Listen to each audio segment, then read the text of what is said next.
উপদেষ্টার পর্যায়ে জায়গায় যেহেতু আছেন, তাহলে সরকারকে পুরোপুরি উপদেষ্টা মণ্ডলীকে এটার দায় নিতে হবে। কারণ আপনি একটা ভুল না ভাই, এটা ক্রিমিনাল অফেন্স, যেটা আইনগতভাবে ক্রিমিনাল, সেটা ক্রিমিনাল ভাই। এটা আপনি প্রেসিডেন্ট না প্রাইম মিনিস্টার না উপদেষ্টা না সাধারণ নাগরিক, এটা ম্যাটার করে না। আইন ইকুয়ালি অ্যাপ্লিকেবল ফর অল।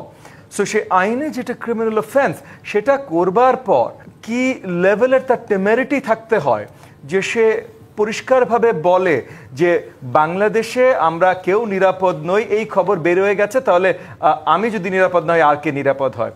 বাংলাদেশে এখন গণমাধ্যমে আমরা দেখেছি, অত্যন্ত দুঃখজনক গণমাধ্যমে দেখেছি যে এই খবরটা আসার পর এইসব খবরটাও ছাপিয়ে যাওয়া হয়েছে।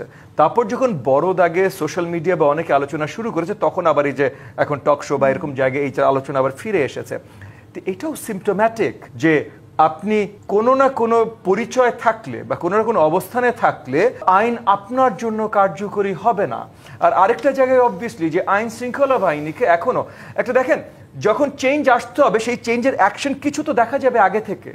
গত 10 মাসে আইন শৃঙ্খলা বাহিনী স্পেসিফিক যদি কথা বলি, আমরা কোনো বড় অ্যাকশন বা চেঞ্জ এখনো দেখিনি।